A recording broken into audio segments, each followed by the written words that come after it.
Coucou. Les amis, bonjour et bienvenue pour cette nouvelle vidéo. Aujourd'hui je vais vous présenter mon matériel ferroviaire en modélisme HO. Donc H0, HO, je sais pas du tout si c'est comme ça, bref je vous présente ça.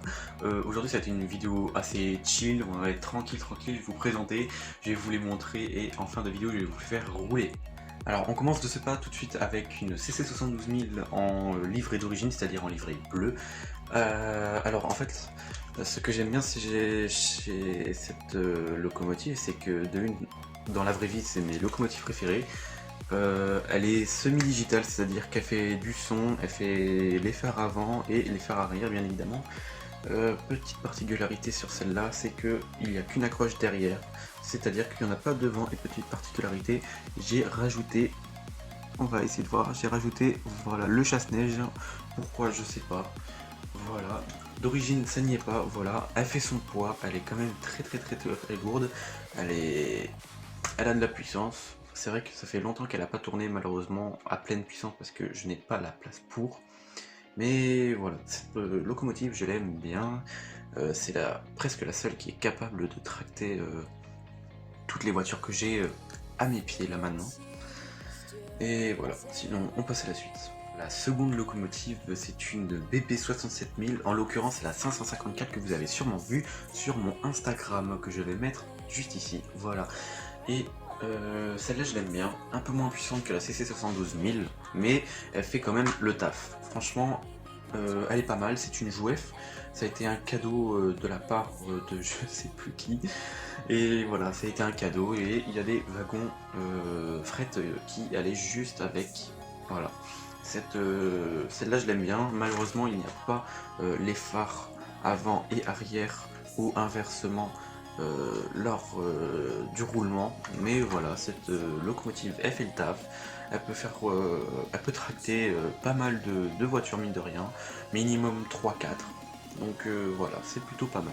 Alors là on n'entre plus dans le diesel, mais là on est dans le modèle vapeur. En effet, alors j'ai posé ça minutes, et là je vous présente d'abord la locomotive.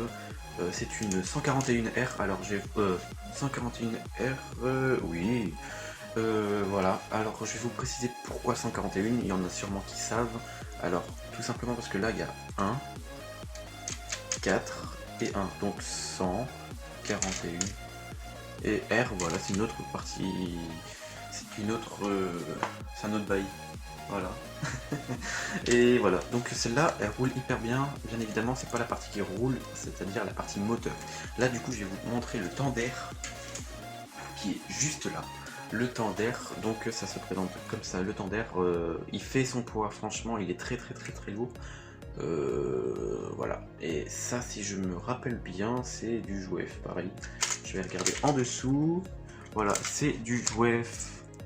On voit pas du tout, voilà. On passe à la suite.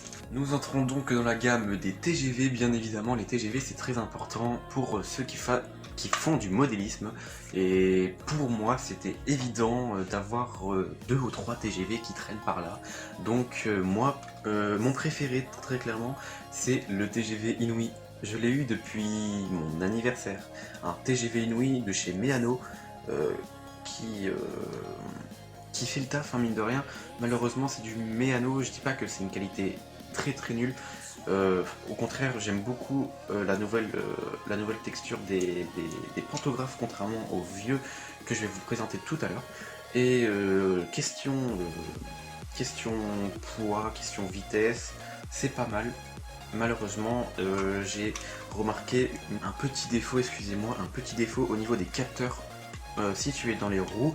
Alors c'est celle-là où je sais pas du tout, je vais pas l'ouvrir parce que j'en ai un juste ouvert, juste là, donc je vais vous montrer après.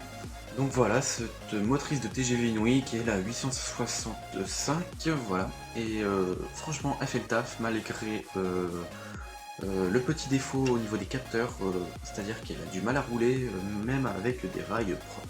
Ensuite, j'ai bien évidemment le TGV Thalys. Ah, le Thalys, c'est vraiment ma compagnie de TGV préférée, vraiment, faut se le dire. Thalys, je l'ai depuis 2016 ou voire 17. Donc je disais au niveau des pantographes, ça c'est une vieille Meano, c'est-à-dire que c'est made in China. Voilà. L'info est à prendre, on s'en fout, voilà. Je disais, les pantographes avant il y avait une texture, c'est-à-dire qu'il y avait une certaine résistance à l'ouverture et à la fermeture. Là vous voyez pas en vidéo bien évidemment, c'est-à-dire que là c'est un peu plus compliqué à... Voilà, on entend des petits... Voilà, des petits clics et tout, et c'est un peu galère à mettre droit, contrairement au pantographe du TGV Inouï où là c'est un peu plus libre. Voilà, donc là on peut le mettre à la hauteur souhaitée. Voilà. Je trouve que ce Thalys, il a du style, franchement, il a beaucoup de style. Alors j'ai enlevé la vis pour vous montrer le moteur. Et je trouve que ce Thalys, il a beaucoup de style. Moi j'aime beaucoup, c'est vraiment un TGV que j'aime beaucoup. Alors voilà, la nuance des couleurs entre le gris et le rouge, franchement, j'aime beaucoup. Ok les amis, comme convenu, je vous présente le moteur d'un TGV, en l'occurrence là c'est le moteur du TGV Thalys, voilà. Donc voilà, je vous présente ceci, c'est présenté comme ça. Donc là nous avons la partie moteur, donc la partie rotation qui avec les alimentations électriques, c'est-à-dire avec les fils positifs, négatifs, n'importe lequel, je sais pas du tout. Voilà, donc il semblerait qu'il y ait capteur ici et ici. Alors il est un peu sale, voilà, parce que ça fait longtemps que je ne l'ai pas nettoyé. Voilà, donc il y a des... Là ça capte l'électricité reçue dans les rails qui bien évidemment est envoyée par les transfos et tout le bordel. Voilà, et du coup ce qui fait que là il y a une partie rotation, et cette partie rotation ça va être transmis ici, et ça va tourner. Ça va tourner, tac tac tac, et là je sais pas si ça va pouvoir l'ouvrir, je sais pas du tout, on va voir, mais ok, non. Et voilà, ça fait tourner un sorte d'engrenage qui va faire tourner les roues à son tour. Voilà, c'est juste ça. On passe à la partie roulement. Les amis, du coup là on est avec la 72 000 avec quelques voitures que j'ai rajoutées. On va pas vraiment m'entendre, mais voilà. Ok, donc là nous avons donc la 72 000 pardon, avec une voiture couchette. Une voiture couchette Capitole, et l'autre malheureusement je ne sais pas, donc vous pouvez me le proposer en commentaire. Ah oui, j'avais oublié, vous pouvez vous abonner à ma chaîne si ce n'est pas déjà fait. Je disais, vous pouvez vous abonner à ma chaîne si ce n'est pas déjà fait, lâcher un gros pouce bleu pour me soutenir et me proposer d'autres vidéos. Vous pouvez désormais aussi vous abonner grâce à la petite affiche qu'il y a en bas à droite. Et je sais même plus où c'est parce que ça a inversé et tout. Bref, voilà, vous pouvez vous abonner, voilà. Histoire de faire plaisir quoi. On continue. Ok, là on a la 67 000 que je vous ai présentée tout à l'heure, un peu moins puissante mais toujours aussi efficace. Toujours avec la même rame, voilà. Je vous mets un dernier tour pour le plaisir, j'espère que vous aimez.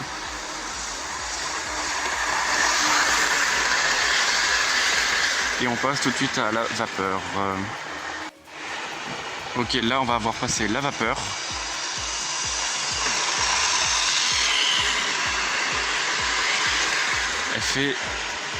Elle a une odeur particulière, vraiment, c'est très particulier, mais elle est sympa. Je vais la mettre en zoom un peu, comme après son passage. On va essayer de voir si ça fait un truc stylé quand même.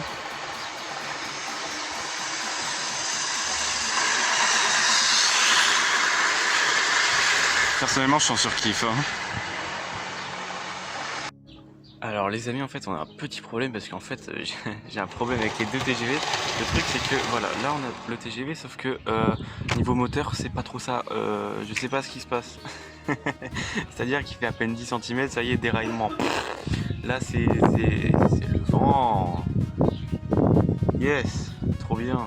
Le vent qui vient gêner les vidéos, c'est parfait ça. Je disais donc il fait à peine 10 cm, il déraille. C'est-à-dire que là, le bougie avant, il part en vrille. Là, il fait ça, là. Non, je déconne quand même pas. Mais bref, il déraille du coup, ce qui fait que... Et en plus, ce que je vous ai... attendez, parce que je vous ai pas dit, attendez. Parce que le truc, c'est que...